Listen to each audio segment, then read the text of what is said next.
What do holding hands, secular music, and short pants have to do with each other? If you're from the Islamic Republic of Iran, you may never see them at all. Episode 2, the Islamic Republic of Iran. The Islamic Republic of Iran is a theocracy, a government based around a specific religion, and censorship is no small part of modern Iran's origins. In the 1970s, Mohammad Reza Pahlavi, the last Shah of Iran, pissed off basically everyone. The Iranian Revolution of 1979 caught the entire world by surprise. It was the end of 2,500 continuous years of Persian monarchy. The people of Iran were given a choice: Iranian Republic, yes or no. 98% voted yes, which is suspiciously high.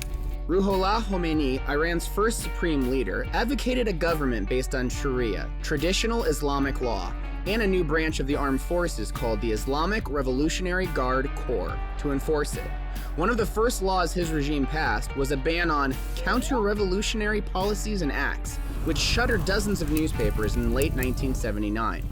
Khomeini turned Iran from a monarchy with liberal Western ties into a conservative near-autocracy in just a few years. National dress codes went into effect, transforming traditional clothing and the act of wearing or not wearing it into some of the most potent political statements in the world.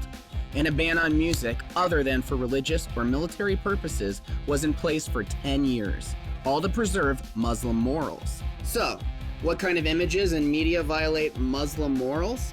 The list includes, but is not limited to, men and women touching, men and women in the same bed, anybody in the same bed, anybody touching, men in shorts? Oh, wow. Where was I? And, of course, women not in full traditional Islamic clothing. Ever. Sharia only requires women to dress traditionally around strangers, but in films and TV, it's everywhere. Also, drunkenness, prostitution, drug use, negative portrayals of religious figures, quoting lines from the Quran. Really? You can't talk about bad stuff or good, huh? Did I mention men in shorts? Ugh, knees? The nuclear program, government corruption, and basically any and all criticisms of the regime or religion. Or both. Especially both. Iran's 2005 presidential election was won by Mahmoud Ahmadinejad, the brutally conservative former mayor of Tehran. During his 2009 re-election bid, Ahmadinejad's regime was internationally accused of media censorship. Satellite feeds were electronically blocked, social media was filtered, and journalists reported being threatened. Ahmadinejad himself was flippant about it when he said, "Newspapers come and go and reappear. Don't worry about it." When Hassan Rouhani took the presidency in 2013, he seemed to have a new attitude, claiming that internet censorship was pointless. But during protests in 2017 and 2018, his regime blocked social media outlets anyway. This is just one example of how pervasive censorship in Iran is. Iranian filmmakers face intense challenges to get their work past state censors. World-renowned director Abdulreza Kahani is devoted enough to have produced over a dozen motion pictures in Iran. But in the process, he's observed just how many obstacles were in his way. First, all screenplays must be submitted to the Ministry of Culture and Islamic Guidance to see if they support Muslim morals. This examination commission can request changes, just delete sections themselves, or reject the entire script completely. If approved, the script can be filmed. And then it goes through approval yet again, by a completely different examination commission. So even if the script was approved, there's no guarantee that completed film will be. Many films are banned at this stage, but even if they make it through, there are powerful family-owned theater franchises in Iran who can reject a film on religious moral grounds. And, at any time in this process, the supreme leader can ban it. Or any of the 80 or so lesser ayatollahs can ban it, as can any high-ranking scholar at any religious university.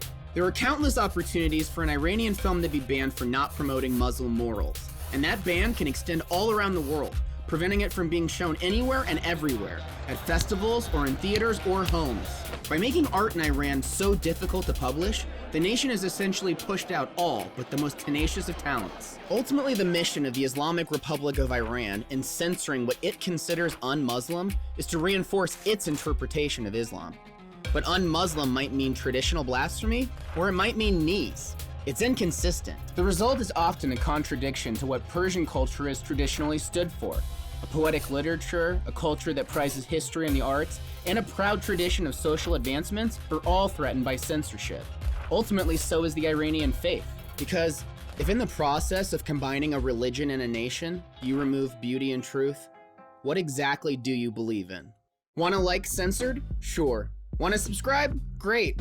Wanna comment? Sorry. We'll talk about YouTube's censorious policies in a future episode. But for now, if you have something to say, we recommend make your own goddamn cartoon. Next time on Censored, what do small breasts, friendly spiders, and rubber gloves have in common? Well, they're touchy elements in some Australian media, but it can't possibly be anything like Iran. Or can it? Until then, we have some more knees for you to concentrate on.